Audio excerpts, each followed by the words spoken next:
I'm Julie Legg, author of The Missing Piece and diagnosed with ADHD at 52.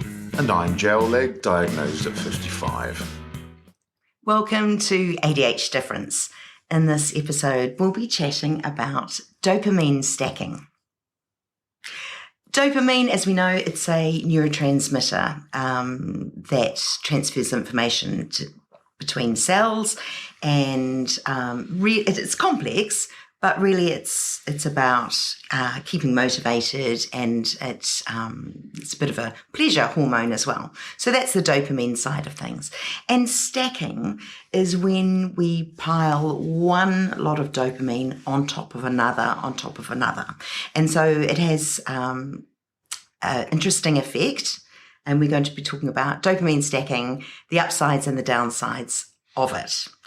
I guess what can happen is when you pile dopamine on top of it, and I'm meaning things like an energy drink while watching a movie, while scrolling through your phone. Individually, they create dopamine, but pile them on top of each other, and it can feel wonderful. However, the downside is that you can actually have a crash as well, or you might not appreciate what you're doing because you're multitasking your dopamine, if that makes sense, and the effect isn't quite the same. It's a bit sort of like dopamine gluttony, isn't it? Yeah. Eating too much all at the same time, and then wondering why you feel a bit rubbish at the end of it, sick or full. So we kind of think about dopamine stacking. Sometimes we probably do it on purpose. Perhaps the need for dopamine is so big. Perhaps think about it like eating a meal. We're so hungry, we stuff all this food down really fast without waiting for it to. I think it's about 20 minutes when the food hits your stomach and your brain gets the message that, I'm doing good, this is fine. And so in those 20 minutes, you stuff so much food down that, you're now stuffed. But with dopamine, perhaps we're trying to get it so fast, we stack all these things on top of each other. The big thing, my understanding of this, is that we then crash and burn. And we crash and burn quite hard.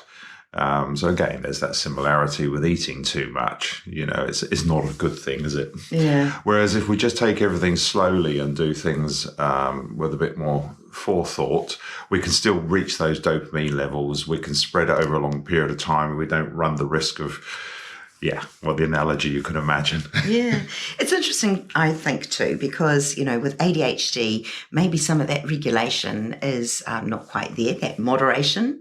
And so whether we're doing it intentionally or unintentionally, often it's only until we really understand our brains and why we do what we do that it kind of makes sense. But there's lots of occasions where we'd have the highest of high days, just absolutely an amazing day. Retrospectively, it was jam-packed of so much dopamine all on top of each other. It was going to be a success for that moment. And then the next day, I'm thinking about socializing. Yeah. The next day, it can just be really quite bland. This crash, almost an overwhelm of too much dopamine. Yeah, I mean, we'll try and go through some examples where it can be socially or in work or in a family environment. There are we've been thinking about lots of different environments where this can happen.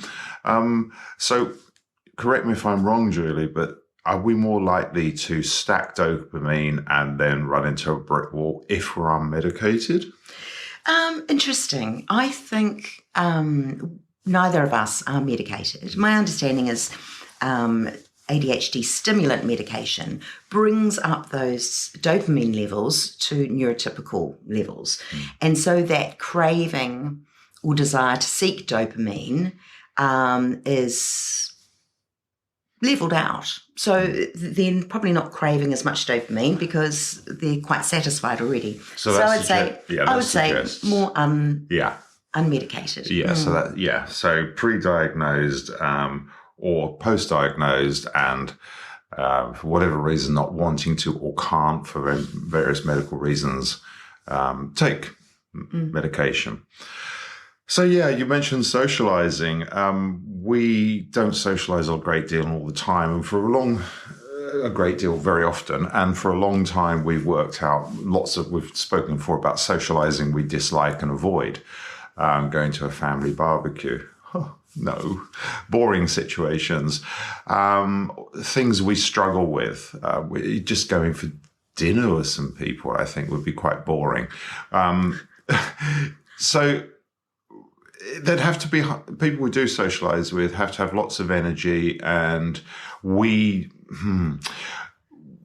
can go out and socialize without drinking. And I'm particularly I've always been very good at going out and not drinking if I'm driving, because I just don't drink and drive, and so yeah, I've got no problem with that. But it has to be something really exciting, something really enjoyable.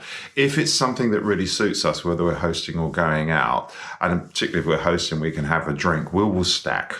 We will have a drink, we'll have some nice food, we'll have some great conversation, lots of energy, and we will stack. We will chuck everything into that and be the best hosts, and mainly, I think, put forward all of our best energy and all our most positivity and give it our all. And that can last for a few hours. And then the next day, if that was a fantastic social, a real buzz, we don't ride on it the next day. We don't think, yeah, we should do this more often. It's really good. We are absolutely stuffed. Exhausted. Yeah. And yeah, the next day's just not a write-off, but it's sort of, it doesn't carry through. Yeah, whereas we could, if we end up in a social situation which is not of our choosing, which is a lot less energetic and doesn't stack, and we don't layer all those things, then we'll come home and carry on and do something. Or the next day, life just carries on. So a small example there. Yeah, and I think with this dopamine stacking, from how I understand it, is that by stacking more on top of more on top of more, you're actually not really engaging with any particular thing well, if you know what I mean. So it might feel really good. Let's say you're going for a run and you've got your favorite music in your ears. Are you listening to the music as well as you could, or are you enjoying the sensation of running as much as you could? It's a blast. You finish the run, but and you may feel great, but the next time you do it, that level of satisfaction might not be there. It needs to be louder music, or the run wasn't feeling as, rewarding as it previously did, which kind of is the pattern of some addictive type behaviors. And I'm not saying that dopamine is addictive. I'm not saying that. But you do too much of a good thing, and there will be some ramifications, and including impulsivity. And, when you're feeling on this high on life and you're loving everything, you're more likely to struggle maybe moderating some of those impulsive type behaviors. Excuse me. Another example I'm thinking of is work. My work approach and relationship to work has changed a lot over it's been about 22 years now since I've been in someone else's environment. I've been working for myself 22 years, predominantly as a web developer, and always from home. I never had offices. So I would suggest a way I used to stack was I would get more and more work. I'd get a dopamine hit from having my own business, because the more orders you get, the more work you get, the more successful you are, the less chances you have to go back and work with other people in another environment. So it was a great motivator. So having a successful business is great. So that will give you a huge dopamine hit, just knowing that you're valued and wanted. So there'll be 10, 15 websites stacked up and lots of small projects, and that meant 14-hour days for me, and sometimes 7 days a week, and quite often actually. But I would want to do everything else too. So, for example, when working, I would have the news feeding. I'm a bit of a news hound, so the TV would be on with the news playing all day long. So I'm getting the hit of keeping up with current events, particularly some big ones that have happened over the last 20 years. So there's two things going on there. Then on top of that, I'd eat at the desk. So all the meals I had there, there's a natural dopamine hit that comes from having a meal. As it went into the evening, then I think, okay, so the day's over, there's no more phone calls or clients, out comes the bottle of wine. So there's dopamine hit with the wine whilst keeping working. I just rewinded back into the day for a long time. My son would be at home, and working from home was great because I could be with my son. And so my son would have a computer set up next to him, and he'd have the CD-ROMs, and it'd be, just a great age where he was learning and playing on the games. And so I was parenting. You've got all these things going on, stacking, each one, which, as far as I'm concerned, were giving me a dopamine hit. I almost didn't crash because I never had time to stop. But when I slept like a log and would get up late because I'd be up to 2 a.m. working, and it was just on and on and on. The crash, I was in my 40s, late 30s. So not the age I am now. So my body was more resilient to these things. But over time, it was a slow motion car crash because eventually your health declines. It really does. Putting on weight and just not having the energy, and that you're doing bad things to your body. So I think that was a form of stacking, but in my case, it was going on for actually years. Yeah, and that kind of behaviour definitely would lead to this burnout, the adrenaline that you just can't keep up forever. At some point, that's going to come tumbling down, isn't it? I remember there would be days where I just go and couldn't move at all. Suddenly you hit a brick wall and you go and lie in the bed in the middle of the day for 2 hours and you couldn't move. And I would get told off, why are you lying there doing nothing? Because I can't move. I just crashed, and burned. The big crash and burn, which luckily I never reached, unfortunately for those of us sort of a bit older, is serious medical conditions. If I hadn't have turned that around, some very bad things would have happened. Eventually it will catch up with you. So just like anything, the flip side, the upside of dopamine stacking is that at the time you can be really productive. You can work all those hours. Things are great on a working basis. On a social basis, you're on an absolute social high. You're loving every minute. So there is an upside to it. But the downsides aren't particularly pleasant. So I guess we come down to, given that ADHD is particularly unmedicated, we'll crave this and seek dopamine top-ups just to usual levels. That's going to continue. What do we do to avoid, what can we do to avoid dopamine stacking? Okay, so back to that example, so okay, so you're hungry. I like this this sort of simile with eating. So you're hungry, you want food, so bam, bam, bam. But I learned a long time ago that there's an old-fashioned way of eating, and that's chew everything X number of times and eat it slowly, just giving your stomach that chance to say, hey, I've had enough. It's so simple, and it's such an old, well-known thing, and it's been around forever, and it works. And so what I try to do now with dopamine is try not to stack it all on top and get the dopamine from each thing.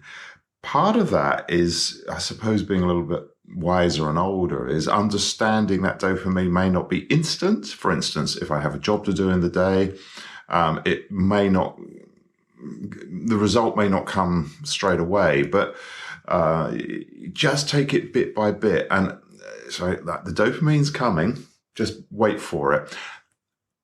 Right, so there's the thing that'll take all day. Some jobs might take all week. But along the way, what I do now is, instead of having the television on, I got lots of little, nature of my work is there's lots of little moments that might last 30 seconds or 2 minutes when something's happening or uploading that I can't do anything while I'm waiting for that to happen. So boom, I go straight to a news headline, check in, has anything changed? Has the world blown up? No, great, back to the work. So it's not stacking one on top of the other. It's sort of like going in and out of different things, but controlling. Yeah. So I feel like I'm in touch with the world and still getting my news hit. It could be I go and watch a music video if it's something I'm waiting for if I'm waiting for a video I'm rendering and it's going to take 5 minutes, I can't do anything else. So I'll go and do something to give me a dopamine hit. So to me, that sounds like you're doing it intuitively. Yeah. It's not like, I must plan this. But if you have to plan it, that's absolutely okay too. So you're rolling with your dopamine rather than stacking it. Yes. It's intermittent. Some are going to be delayed dopamine rewards, and others are instant. But you kind of cruise along and get your little dopamine here and dopamine there. That's awesome. And I do think if you're working in an environment where you're in someone else's office and you're an employee in that space, and I would sort of reach out to managers and bosses who have people like us with ADHD in that space. Okay, so I've always taken this view that any other person of a similar skill set to me should take as long as I take to achieve a job of a certain quality. And so if it takes me 8 hours to do something, someone else reasonable should take 8 hours too. If they take 4, wow. If they take 12, a bit slow. So if that employee, the person sits there and they work away for half an hour, maybe pushing 40 minutes, which funnily enough is about how long a classroom is. They worked this out a long time ago. Kids can't concentrate for more about 40 minutes. There's a reason classes don't last 2 hours. And then they disappear and you come in, keep catching them on a YouTube video or checking their Facebook or their social media. You've got to look at their output at the end of the day, because the person with ADHD can be just as efficient, even if they appear to always be doing something else. And then they get in trouble and then they get put down as always catching them slacking. No, look at the output. Yes. Now, there's a reason I say this, is because when my entire life circumstances changed and we ended up together, Jules was fantastic. She was aware I was working 14-hour days, but it was very clear when she left to go to an office at 8 in the morning, the working day started. She'd be home at about 4:30, and it was very clear that I was to stop work then, because then, and there would be no working on the weekend. And I thought, this is impossible. The amount of work I have, I cannot do this. It won't work. But actually what happened was I just got more efficient, and I got a dopamine hit from achieving as much as I could in that time. It took a little while to adjust to, but in time, my business earned just as much money. I had to get more efficient and concentrate more, because all this stacking, I thought I was being Mr. Superhero, fitting all this stuff in, but I wasn't. Perhaps the crash and burn was happening within it because I was not being nearly as efficient. Yeah. It didn't mean my customers got ripped off, because they were only paying me a certain amount of money, which any reasonable person would charge. So if they were paying me for what a reasonable person take 4 hours to do a job, and it took me 8 or 12 because I was stacking all these things and not really, well, they didn't lose out. I was the one losing out because I was not really enjoying each thing properly. Yeah.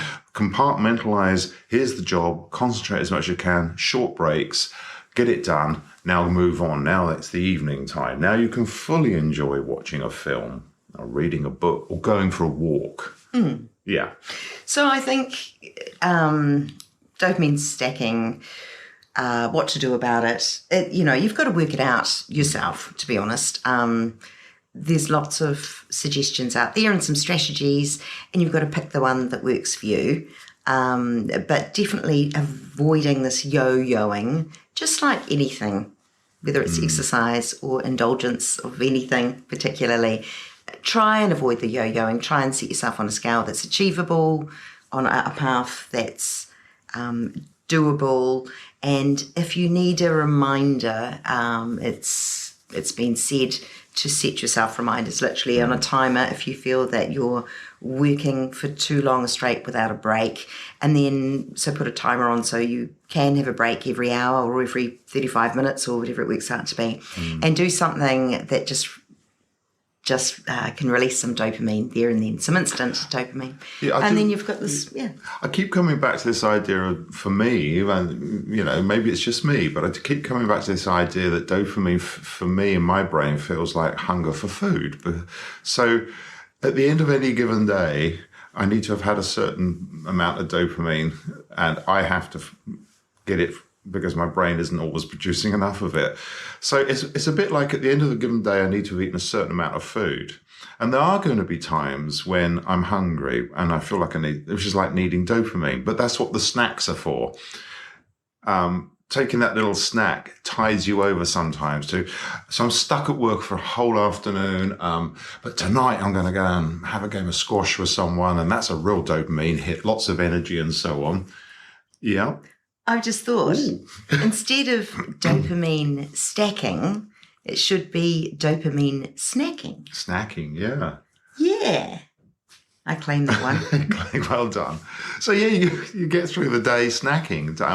If it's another 4 hours watching the clock before you can go and have that game of squash, and find something.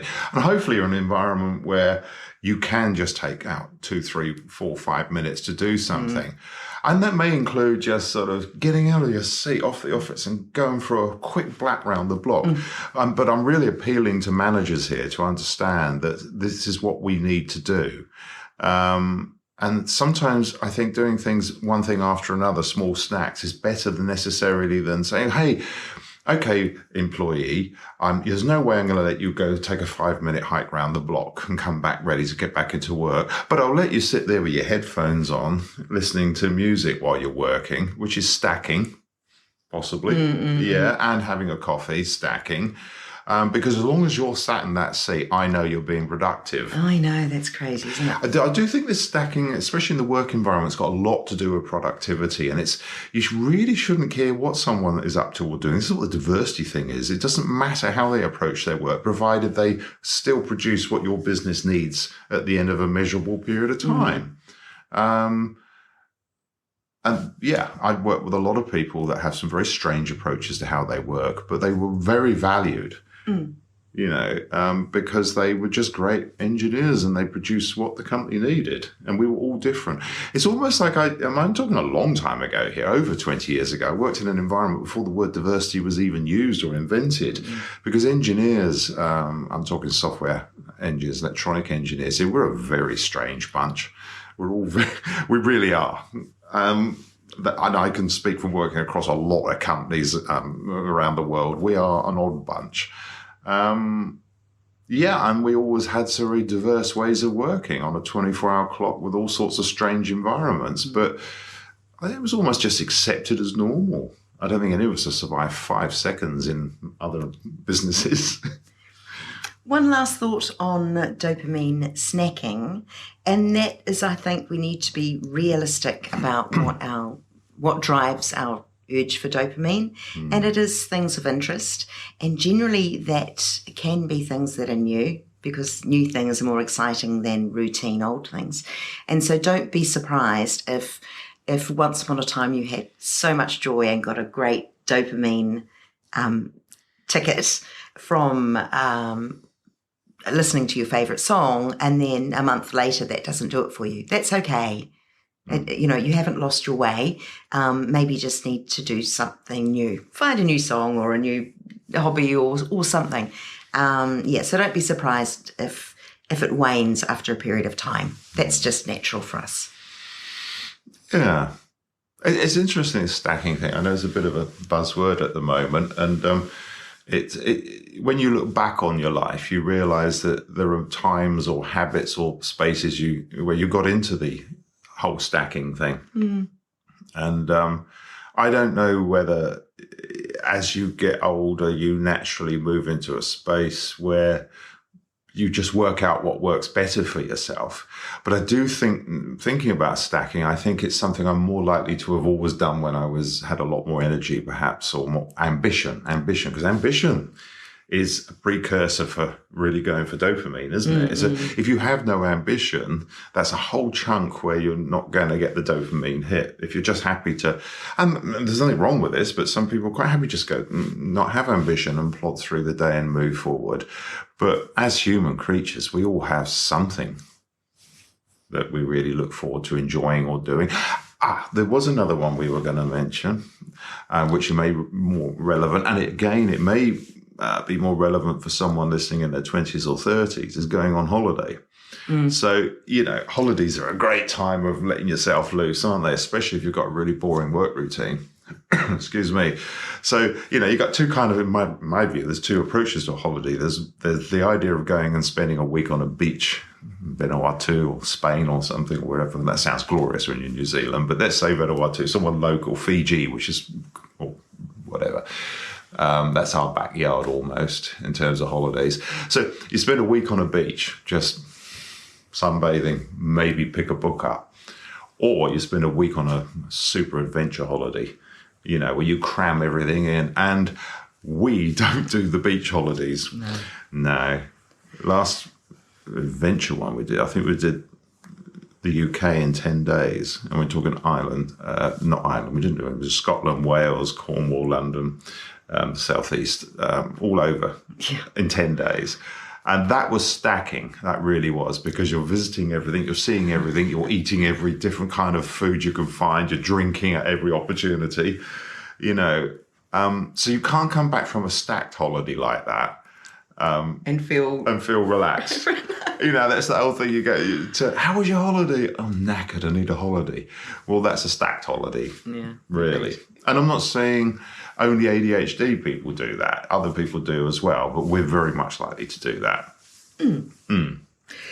So thank you for listening. This has all been about dopamine stacking and, as it turns out, dopamine snacking as well. Thank you for listening.